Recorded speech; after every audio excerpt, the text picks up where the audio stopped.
Bismillahirrahmanirrahim. Bonjour chers amis.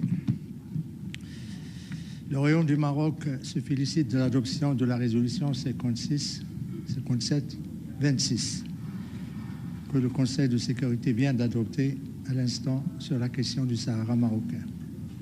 Cette nouvelle résolution répond aux attentes du Royaume. Elle promeut l'initiative marocaine d'autonomie, demande la reprise du processus politique, interpelle sur les violations des droits de l'homme et l'enregistrement des populations des camps séquestrés à Tindouf et satisfait aux requêtes marocaines. En effet, la résolution consacre pour la 17e année consécutive la prééminence de l'initiative marocaine d'autonomie, la qualifiant d'effort sérieux et crédible et la positionnant en tant que seule et unique base pour la négociation d'une solution politique pour le différend régional dans le cadre de la souveraineté et de l'intégrité territoriale du Royaume. Cette résolution demande au Conseil de sécurité de prendre en considération la dynamique internationale et le momentum au profit de l'initiative marocaine d'autonomie qui jouit du soutien de 20 membres de l'Union européenne, 2 membres permanents du Conseil de sécurité et d'une centaine de pays, et plus d'une centaine plutôt, de pays d'organisations internationales et régionales à travers le monde. Par ailleurs, le Conseil de sécurité demande la reprise du processus politique en exhortant toutes les parties de s'y engager de manière constructive. Cet appel s'adresse plus particulièrement à l'Algérie, qui est citée à 5 reprises en tant que partie prenante, parce qu'il s'oppose au processus politique et surtout, il s'oppose depuis 3 ans à la tenue des tables rondes. Parallèlement, le Conseil de sécurité appelle à la reprise du processus politique, appelle à la relance, ou plutôt la reprise du cessez-le-feu. Dans ce cadre, il appelle également toutes les parties de s'abstenir de tout ce qui est de nature à compromettre le processus politique. C'est un élément nouveau dans cette résolution. Et pour la première fois, le Conseil de sécurité introduit un lien direct entre la relance du processus politique et le respect du cessez-le-feu. Parallèlement, le Conseil de sécurité insiste sur l'importance et l'urgence de la coopération avec le Haut Commissariat des Nations Unies pour les droits de l'homme, avec une appréciation particulière pour les efforts constants du Royaume dans la promotion et la protection des droits de l'homme dans ces provinces sahariennes, à travers le rôle joué par le Conseil national des droits de l'homme et ses représentations régionales à Laayoune et à Dakhla. De même, le Conseil de sécurité rappelle son exigence pour l'enregistrement des populations séquestrées dans les camps de Tindouf, ainsi que son impératif pour prévenir le détournement de l'assistance humanitaire internationale par le groupe séparatiste armé, le Polisario et le Croissant Rouge algérien, et ce, à travers l'acheminement de cette aide directement aux bénéficiaires, et ce, conformément aux pratiques des organisations humanitaires internationales. Pour conclure, je voudrais dire que, comme vous le savez, l'analyse de toute résolution du Conseil de sécurité ne peut pas se faire exclusivement à l'aune de ses dispositions préambulaires et opératives. Elle se fait également à l'aune de ses silences. Et c'est le cas présentement avec l'atonie totale du Conseil de sécurité à l'égard de l'intervention de l'envoyé personnel, M. Staffan de Mistura, devant le Conseil de sécurité le 16 octobre dernier. Le silence l'intervention de M. de Mistura a suscité plus de confusion et d'interrogation que porter des réponses. Je suis à vous maintenant pour poser des questions. C'est Omar. Merci, monsieur l'ambassadeur. Ouais. Omar Hachiche, de l'agence MAT. J'ai une question au sujet de l'initiative de l'ambassadeur algérien qui a essayé d'introduire un amendement pour élargir le mandat de Lamine Oursou aux droits de l'homme, ce qui a été rejeté par le Conseil de sécurité. Quelle interprétation faites-vous de ce rejet-là par le Conseil de sécurité? Merci. Vous avez été gentil avec lui. Il a introduit 2 amendements. Un sur, comme vous avez dit, l'élargissement du mandat de Lamine Oursou et l'autre sur la visite du Haut-Commissariat. À cet égard, je voudrais dire que malheureusement, mon frère algérien a fait un show mal scénarisé. Il a essayé de recourir à l'émotion en appelant les membres du Conseil de sécurité, faisant avec beaucoup de compassion, parlant beaucoup de compassion sur les droits de l'homme. Et malheureusement, son message n'était pas audible parce que venant d'un pays qui viole les droits de l'homme, venant d'un pays qui ferme les journaux, les télévisions, qui persécute les hommes politiques, l'opposition, qui enferme même les chanteurs et les chanteuses, qui persécute également le peuple kabyle. Comment un pays comme l'Algérie peut se prévaloir pour donner des leçons sur les droits de l'homme et dire que si le Conseil n'adopte pas ces résolutions, ben, ça veut dire qu'il n'a failli à son devoir. Malheureusement, le fait que le Conseil de sécurité n'a pas appuyé ces 2 amendements, ça veut dire que c'est un échec pour la diplomatie algérienne, c'est un échec pour sa politique, surtout de diviser le Conseil de sécurité, de faire pression sur le Conseil de sécurité et venir ne pas respecter le pen holder, venir à la dernière minute avec 2 amendements, ce qui est inhabituel, mettre 2 amendements en bleu en parallèle à la résolution qui est discutée, adoptée par le Conseil de sécurité. Ce sont des attitudes irresponsables. Et ça prouve quoi? Ça prouve tout simplement que ce qui concerne l'Algérie, c'est le Maroc. Parce que l'Algérie n'a pas fait ça sur aucune des questions qui a été discutées par le Conseil de sécurité depuis qu'ils sont maintenant au Conseil depuis 10 mois. Aucun amendement n'a été mis en bleu en affrontant les pen holders ou en voulant imposer au Conseil de sécurité. On n'a pas entendu un message aussi compatissant sur aucune des questions qui a été posée pour venir maintenant sur la question de Sahara. Ça prouve quoi? Ça prouve tout simplement l'implication de l'Algérie dans ce dossier, la responsabilité première. Et d'ailleurs, le Conseil de sécurité est très fort sur cette question en interpellant l'Algérie à 5 reprises. Autre chose, il a comme j'ai dit, un show mal scénarisé, et une sortie de scène encore lamentable, parce que le fait de ne pas voter la résolution, tel point que les responsables du secrétariat se sont interrogés que fait l'Algérie. D'ailleurs, certains diplomates ont souri. Ne pas voter une résolution, il a raté le coche de s'opposer à la résolution pour démontrer qu'effectivement, il est très attaché aux questions de droits de l'homme.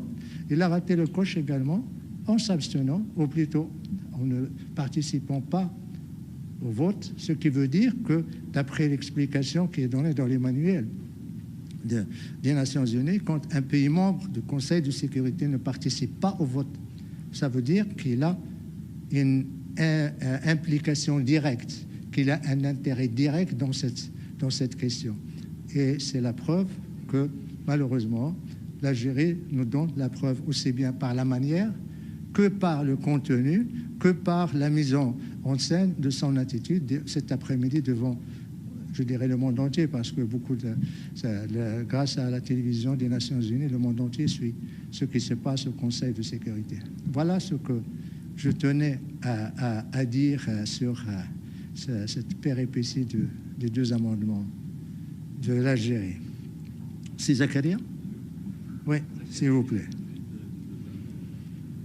Monsieur l'ambassadeur, le Conseil de sécurité vient d'adopter une résolution appelant l'Algérie à reprendre sa place aux tables rondes. Pensez-vous, monsieur l'ambassadeur, que l'Algérie, cette fois-ci, va répondre favorablement à sa table? Je vais dire ce que les Anglais disent du wishful thinking. Nous l'espérons, bien que nous ne sommes pas certains. Tout simplement parce que l'Algérie s'arc-boute sur sa position de rejeter les tables rondes, alors qu'il avait participé à ces tables rondes. L'Algérie, depuis pratiquement le départ de l'ex-envoyé personnel, M. Scholar, a refusé de reprendre sa place autour de ces tables. Nous le regrettons amèrement, mais cela n'absout pas l'Algérie de sa responsabilité. Elle est responsable du blocage, elle est responsable de cette situation où l'envoyé personnel ne peut rien faire. Elle est responsable de ce qui se passe dans les camps. Elle est responsable également de l'armement du Polisario, de son financement. Elle est responsable pratiquement de tout cette tragédie du peuple algérien qui s'appauvrit alors qu'on finance à bras ouverts un groupe séparatiste, qu'on finance également les campagnes médiatiques, les campagnes diplomatiques, et que tout cela, malheureusement, nous aurions souhaité que l'Algérie reprenne sa place et qu'elle puisse, ce qu'elle a à dire ici, au Conseil, ou ce qu'il a à dire à l'Assemblée générale ou à la 4e commission, qu'elle vienne, qu'elle le dise. Et on peut argumenter, on peut discuter. L'essentiel, c'est de parvenir à une solution qui, nous l'espérons, permettra à l'Union du Maghreb arabe d'être réactivée, qui permettra de la coopération entre nos peuples, la région, le Maroc, l'Algérie et les autres pays, la Mauritanie, la Tunisie, pour coopérer contre l'extrémisme violent, le terrorisme, trafic des êtres humains, trafic de tout genre. Malheureusement, il continue, il persiste dans cette situation, mais comme j'ai dit, je ne perds pas espoir. En tant que diplomate, je suis obligé d'être optimiste et espérant, Inch'Allah. Alors, Sidi Rachad. Yes, question Arabic. Yes, please. أبلغ المبعوث الشخصي السيد دمستورة أن مجلس الأمن أنه استحضر فكرة التقسيم. ما تعليقك على ذلك؟ ما تعليقي على ذلك؟ أولا أود أن أذكر أن المغرب كان قد رفض منذ البداية أي فكرة للتقسيم، وكان وزيري واضحا في هذا الشأن، وكان البيان وزارة الخارجية وكل شيء كان واضحا. هنا أريد أن أوضح 3 أمور. أولا، المسؤولية السياسية ديال اقتراح التقسيم. لا بيكر ولا دمستورة اقترحوا، هما غير نقلوا رسالة من المسؤولين الجزائريين للمغرب. أولا من قام بالاقتراح هو الله يرحمه الرئيس الجزائري بومدين في نوفمبر 2001 لما زار هيوستن لكي يناقش مع جيمس بيكر قضية الوطنية. هناك اقترح عليه يعني أن المغرب يقتسم الصحراء. طبعا كان جوابنا هذيك الساعة لا ولا. 6 أشهر بعد نوفمبر في جولاي ولا جون، السفير الجزائري في الأمم المتحدة رسل أكد استعداد، وأنا أزيد هنا استعداد الجزائر للنقاش والنظر في التقسيم مرة ثانية. يعني هذا ماشي غير كلام أتى به جيمس بيكر من حديثه الثنائي مع فخامة الرئيس مرحوم بوتفليقة، ولكن هناك رسالة رسمية مبعوث الجزائري السفير الجزائري هنا. 22 سنة من بعد ماذا حصل؟ يأتينا من جديد اقتراح تقسيم.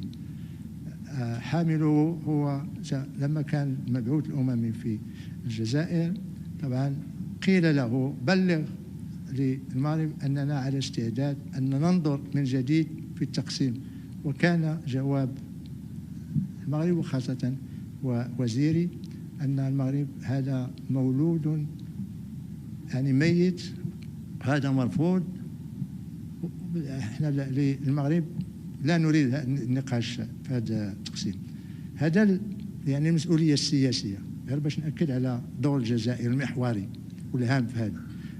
النقطة الثانية هي لماذا الجزائر تقترح التقسيم؟ إلا شتي في التواريخ وشتي في الظرفية التي تتقدم فيها الجزائر بالتقسيم، ترى أن الجزائر تأتي بالتقسيم كلما كانت في ورطة دبلوماسية، كلما كانت ضعيفة سياسيا ودبلوماسيا، كلما كانت عليها ضغوط ديال المجتمع الدولي.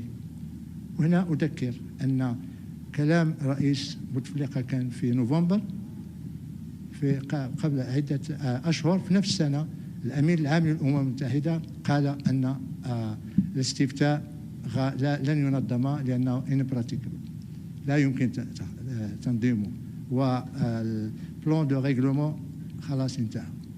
فهذا هو الضغط الأول اللي كان عليه. فكان الجزائر كانت بحاجة أنها يعني تخرج من هذا الموقف السياسي الصعب بأنها أتت بالتقسيم. ولكن لما راحوا لهيوستن كان كذلك عليهم أن يبلغوا رفضهم للاكور كادر الذي اقترحه بيكر. فهذا كله خلاهم أنهم كانوا على ضغوط كبيرة عليهم. المخرج هو أنه يأتوا شيء جديد لكي يشغلوا العالم ولكي يعني إثارة الانتباه لجهة ثانية. ماذا حصل هذه السنة لما جاءوا؟ نفس الصعوبة، نفس الورطة السياسية والدبلوماسية تاع الجزائر. هنا أقول لك أولا ضغوط تاع المجتمع الدولي، خاصة مع قرارات مجلس الأمن التي تنادي ب يعني مباشرة المسلسل السياسي. الضغوط ديال المبعوث الأممي الذي يروح عندهم ودائما يقولوا تأتي للجزائر ولكن لا تبلغ، يعني يأتي سريا كأنه يسرق. ثالثا الاعترافات بمغربية الصحراء، اعترافات دعم كبير للمقترح المغربي ديال الحكم الذاتي. ثالثا لا رابعا كل هذه المسائل خلت الجزائر طبعا تحت ضغط كبير، خاصة الاعترافات الأخيرة ديال فرنسا وألمانيا وإسبانيا والدول الاسكندنافية، دول شرق أوروبا. كل هذا خلى على في الضغط كبير. فالمخرج دائما أنهم يأتون بمقترح نحل المشكل بالاقتسام. هذا النقطة الثانية. النقطة الثالثة موقف المغرب. قلت أن وزيري قال أنه رافض تماما. طبعا في عدة لاءات تاع المغرب. أولا كما قال وزيري سيادة المغرب على الصحراء ليست موضوع تفاوض. الوحدة الترابية ليست فوق الطاولة. التزام المغرب بالحفاظ على حدوده واعتراف بصحرائه قائمة. لا الثانية هو أن الإخوان في الجزائر وحتى السيد دي مستورة الله يسامحه نسي أن 35 مليون من المغاربة أقسموا أنهم لن يسامحوا فيه. قسم المسيرة الذي نادى به المرحوم الملك الحسن الثاني رحمه الله. ثالثا إخواننا الصحراويين في الجنوب أعطوا البيعة ديالهم للملك المغرب كما أعطوها أجدادهم للملوك والسلاطين المغاربة. هذا لا أخرى. والنقطة الأخيرة هي الدماء الطاهرة ديال الشهداء المغاربة الذين دافعوا على الوحدة الترابية في الصحراء. كيف ممكن أننا نقبل أن هذه الدماء تروح هبة كذلك؟ لكل هذه الأسباب المغرب ليس عنده أي استعداد ولو يقتسم حبة رمل من الصحراء. ونتمنى أن الجزائريين وأي مبعوث جاي يكونوا مقتنعين أن هذا يعني نون إيشيو، وأن هذا مولود ميت ودفناه وخلصنا نهائيا من التقسيم. سيدي أحمد، سيدي أحمد أنت. Thank you, Ambassador Hilal. Ahmed Aywa. Fatih, ATN News. Mr. Stefan de Mistura, the personal envoy of the Secretary General to the Western Sahara, had made an announcement that he is giving the Council 6 months time frame for resolution or political resolution. Otherwise, he is going to recommend reassessment of the UN role in the Sahara. How does Morocco view this announcement in the light of all the developments that's taking place in the time being? Thank you very much for your question. Indeed, we were very surprised by this comment and this affirmation. For us, it's very clear. The personal envoy has very clear mandate. It's to facilitate the solution between the parties. The assessment of the role of the UN is not of his business. It's to the Secretary General to do it. It's to the members of the Security Council to do it. The personal envoy, his mandate is the letter of designation by the Secretary General and the resolutions of the Security Council. He has to implement that. And I would like to recall here that there is a guide for the facilitation of the UN, training facilitation. And in this guide, this document of the UN about the role of the facilitation and the facilitators is very clear. We are asking him as a first recommendation, implement your mandate. Second recommendation, act with authority. Did he do that? We don't think so.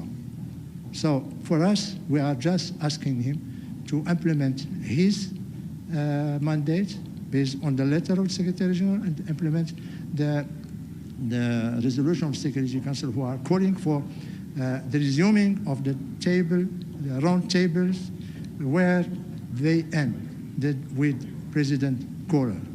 If he do that, we will be very happy. We are waiting. Every time we are waiting for him to do so. And I would like just to say one thing. He is just very complacent with the opposition of Algeria, accepting the position of Algeria like fact. And I would like to recall here that for Manasset talks, the former personal envoy, Christopher Ross, he didn't ask the opinion of Morocco, Algeria, or Mauritania, could you come to Manasset or not? He just decided the date and the place, and he sent the invitation. 2, the President Koller, when he called for the roundtables in Geneva, he didn't ask Morocco's opinion. He didn't ask Algeria. He decided, I will organize roundtables in Algeria. That's the date. I'm waiting for you. So we are waiting that the de Mistura do the same thing and not just accepting the opposition of Algeria bluntly. And for us, the assessment of, we don't want to assess the role of the UN. We want to assess his role, his own facilitation. And for us, the success, the progress will be measured based on there will be yes or not calling for roundtables in Geneva. And they would like to say here that Switzerland just said a few weeks ago that they are very happy and they will be very happy to host the third roundtables. So we have the place, we have the invitation. We know what is missing is the authority of the personal envoy and implementation of his mandate. I hope gives you satisfaction. So, yes, please. إنعام طحان Associated Press. Associated Press. شكرا على إتاحة الفرصة. سؤالي للعلم إنه اتخاذ القرارات بياخذ وقت طويل لحتى توصلوا لحل، وخصوصا إذا كان الطرف الآخر في مراوغة للوصول إلى حل. ما هي النقاط الأهم بنظرك لحماية أو لحقن الدماء في تلك المنطقة؟ في أي منطقة؟ في حقن الدماء حتى ما يصير في قتل وحتى ما تستمر عملية يعني العنف والقتل اللي نحن بنسمع فيها. لا، ولكن أين؟ في أي مكان؟ في منطقة وسط الصحراء. لا، منطقة وسط الصحراء ليس هناك حرب. ليس هناك اليوم دماء. اليوم ذكروا في اليو ما ان انت يمكن عرفتي كم بلاغ نشروا؟ اكثر من 850 بلاغ منذ هذه ثلاث سنوات. فما فيش لا حرب، في مناوشة، مرة يعملون أشياء من بعد ويهربوا، هذه ليس حرب. وأدعوك لقراءة تقرير تاع الأمين العام، تشوفي أن ليس هناك حرب، ليس هناك لا أموات لا دماء لا مناوشات لا أي شيء. فهذاك مع الأسف أنت تقرأين بلاغات البوليساريو أو بلاغات الجزائر، حاولي تقرأي بلاغات أو لا تحاليل تاع الدول، يعني الصحافة الدولية المحترمة التي تقول وتبلغ based on على أساس الزيارة التي يقوم بها الصحفيين أو الدبلوماسيين أو أعضاء تاع الأمم المتحدة، السكرتارية تاع الأمم المتحدة، لكي تتأكدين أن ليس هناك حرب في الصحراء وليس هناك دماء. الحل ليس لحقن الدماء ولكن لإغلاق الملف بيد الجزائر. يوم الجزائر تقرر أن تقف دعمها السياسي والعسكري والمالي وتترك أراضيها تحتضن فيها يعني مرتزقة، تحتضن فيها مجموعات مسلحة، هذاك اليوم سوف يحل المشكل. وطبعا احنا أملنا أن هذا الشيء سوف يحصل في جيلنا عما قريب وليس في الأجيال المقبلة. على العموم المغرب في أرضه، في صحراءه، والصحراء في مغربها، وإحنا نبني. الجزائر تريد أن تدمر، تريد أن تخلق مشاكل، ولكن إحنا ما بيهمناش. اللي تهمنا هو عزيمتنا، قوتنا، والإرادة ديال الشعب وملك، والإرادة الدولية التي تساند الآن. شوفي غير الزيارة ديال ماكرون كيف مرت، التصريح ديال ماكرون، يعني القنصليات التي فتحت، هذا يعني لما تفتحي 30 قنصلية، هذا يعني أن في حرب. لما يكون فيه مؤتمرات هناك دولية، هذا في حرب. لما تكون فيه هنا أكبر ميناء في غرب إفريقيا، ما يمكن يبنى أكبر ميناء في غرب إفريقيا لكن في هناك حرب وفيه دماء. ما يمكن يكون هناك أكبر قنطرة في إفريقيا مرتفعة، ما يمكن هذا الشيء كله يحصل. وكما يدعي يعني المرتزقة أن في حرب وأن في دماء. على العموم أشكرك على سؤالك. سي كريم. J'ai une question, je voudrais, merci monsieur l'ambassadeur, c'est Karim Oufiad de MAP. Je voudrais revenir avec vous sur l'arrêt de la Cour de justice européenne. Comment cet arrêt va-t-il affecter les accords conclus entre l'Union européenne et le Maroc? Comment? Pour nous, il n'y a pas d'impact sur nos relations avec l'Union européenne. Le communiqué du ministère des Affaires étrangères, de même que les déclarations de mon ministre plusieurs fois devant la presse, c'est que c'est une question euro-européenne. Ça ne concerne pas le Maroc, ça concerne l'Europe. Nous ne sommes pas ni sujets de l'Union européenne, ni assujettis en tant qu'État au droit communautaire européen. La question du Sahara relève du droit international. La question du Sahara relève de l'institution qui est dans cet immeuble. Et pour nous, donc, pas d'impact, on n'est pas concernés, c'est aux Européens de régler ce problème. Cela ne nous empêche pas de faire des observations. Première observation, c'est que la Cour, avec tout le respect que j'ai pour la Cour, ce n'est pas une critique, c'est juste un constat, a appliqué le droit communautaire alors que la question relève du droit international. Première. Et je voudrais ici rappeler que l'article, si ma mémoire est bonne, l'article 23, 25 et 26 des statuts de la Cour, il est dit que la Cour, dans ses jugements, doit se baser et doit s'inspirer du droit international, ce qu'il n'a pas fait. Il s'est basé uniquement sur le droit humanitaire, comme si nous étions européens. Deuxièmement, dans tout arrêt, on appelle, normalement, je ne suis pas juriste, mais ce que je sais, c'est qu'on n'introduit pas des éléments nouveaux.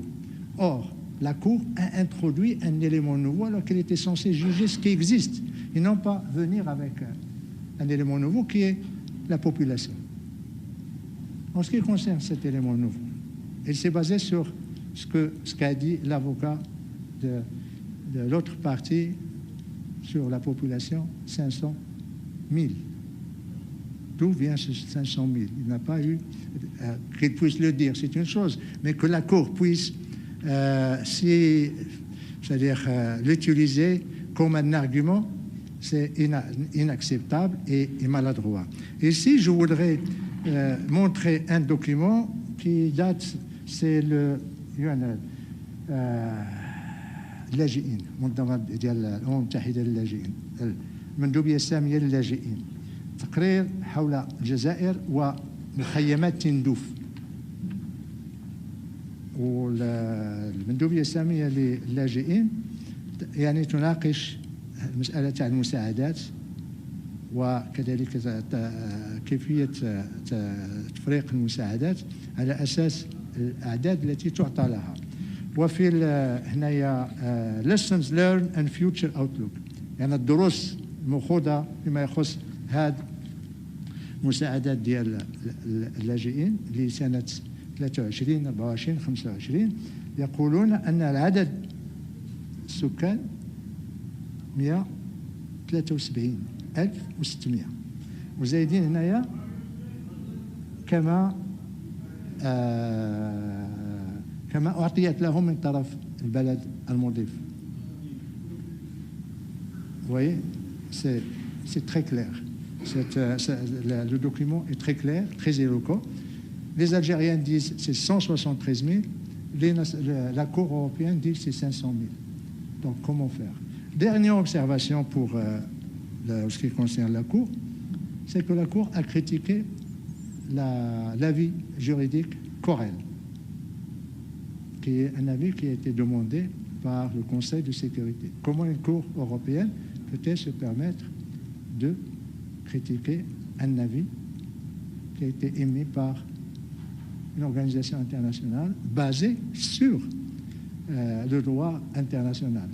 Vous voyez ce que notre avis sur la Cour, il y a bien sûr ce que nous pensons et ce que nous sommes par rapport à la Cour européenne. Et comment nous voyons, nous restons optimistes et nous disons c'est un problème, je le répète, euro-européen qui doit être réglé entre les Européens et leur Cour. Je voudrais dire une dernière chose sur la contestation. Ce n'est pas la première contestation d'un tel arrêt. D'ailleurs, comme vous l'avez suivi, les pays européens ont publié au niveau des chefs d'État, communiqué après leur Conseil des ministres il y a 10 jours, un communiqué soutenant leur attachement plutôt à relations stratégiques, économiques et de partenariat avec le Maroc. C'est une réponse à la Cour. Des pays pris individuellement ont publié des communiqués de soutien, d'attachement et de distanciation par rapport à la Cour européenne. C'est Madame Van Leyden, la commissaire européenne, et là également, le jour même, publié un communiqué de soutien au Maroc, la relation avec le Maroc et surtout le partenariat stratégique et économique avec le Maroc. C'est la même chose de la part de M. Borrell. Toutes ces communications versent dans la justesse de la position marocaine, la neutralité du Maroc par rapport à l'arrêt de la Cour, mais également l'attachement de ces pays dans les relations économiques, commerciales, politiques avec le Royaume du Maroc, malgré cet avis de la Cour. Et je voudrais juste, en parlant de contestation, nous ne contestons pas, c'est aux Européens de le contester. Mais il y a, je dirais, beaucoup de précédents. Par exemple, la Pologne a contesté un arrêt de la Cour européenne en ce qui concerne la réforme de la justice. L'Allemagne a contesté un arrêt de la Cour en ce qui concerne la réforme des retraites. Le Royaume-Uni a fait de même quand il était membre de l'Union européenne, parce qu'il a contesté un arrêt de la Cour concernant la taxation des transactions financières et également un jugement contre un terroriste moyen-oriental. La Hongrie a contesté un arrêt de la Cour concernant la liberté d'expression et les ONG. Et finalement, je dirais le dernier, c'est la Tchéquie qui a contesté l'arrêt de la Cour en ce qui concerne la répartition des quotas des réfugiés. C'est dire que les arrêts de la Cour, bien sûr, ne sont pas contraignants pour les Européens, ils les contestent et s'adapte avec ces arrêts. Mais pour nous, nous disons, c'est européen, l'affaire est close. Une dernière question sur la façon, si vous permettez. Votre ami attend. Oui? Monsieur de Mistura demande au Maroc de préciser les détails de l'autonomie. Quelle est votre réaction? Si nous précisons les détails de l'autonomie, avec qui nous allons les négocier? Avec nous-mêmes? C'est pas avec nous-mêmes. C'est une énième fois que, pas seulement M. de Mistura, mais également Christopher Ross avait fait de même en demandant, donnez-moi le texte, je vais le faire peindre en couleur des Nations Unies et je vais le présenter aux autres parties. On a dit non. Et ce n'est pas pour M. de Mistura, mon ministre. Et même, dirons, avec le président Horst Kohler, nous avons discuté du contenu de l'initiative marocaine d'autonomie. J'invite le secrétariat qui suit le dossier du Sahara marocain au département politique ici à donner le compte rendu à M. de Mistura pour qu'il sache que ça a été déjà discuté, nous les avons détaillés. Mais pour détailler, nous avons besoin d'un partenaire.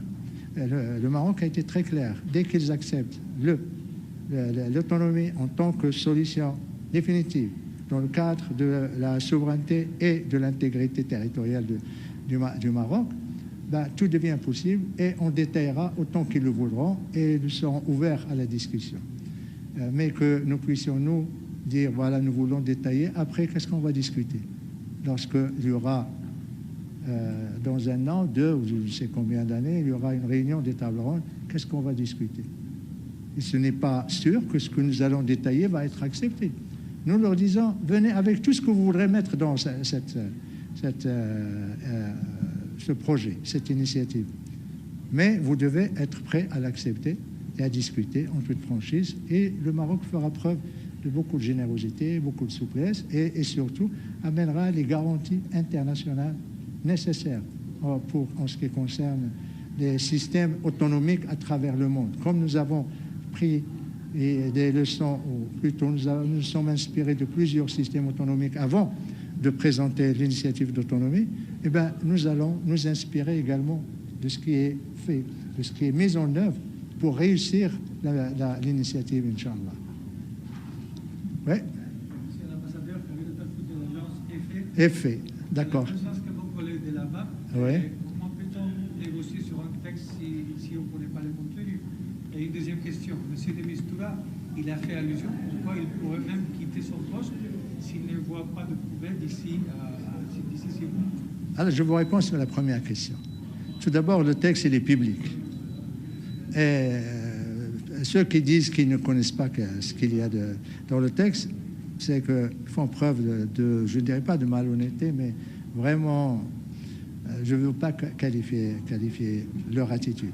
Mais le texte, il est public, il est très clair, et je voudrais même vous citer l'article 35, qui invite les partis à apporter leur contribution positive, et je dirais contribution positive et constructive. Ça veut dire qu'il est ouvert, il n'est pas à prendre. Nous n'avons jamais dit que c'est un texte à prendre et à laisser. Nous avons dit que c'est un texte négociable. Et nous avons dit que nous sommes prêts à faire de ces 5 pages, 100, 500 pages. Les détails, ils devront impérativement être négociés. Le Maroc ne cherchera jamais à imposer une autonomie à qui que ce soit.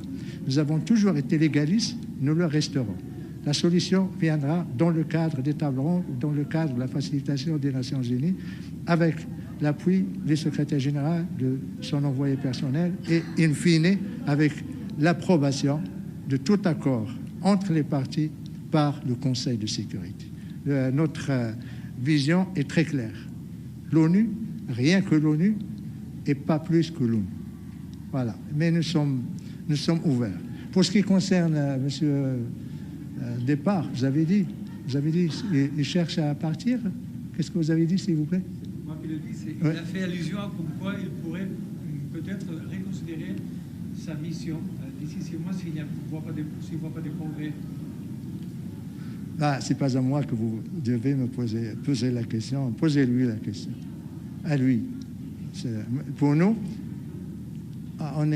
on le soutient, on l'appuie et on veut continuer à travailler avec lui. S'il estime, lui, qu'il n'est plus en mesure de continuer sa mission, non pas à cause du Maroc, mais à cause du refus de l'Algérie de revenir à la table ronde, c'est son problème et c'est son droit.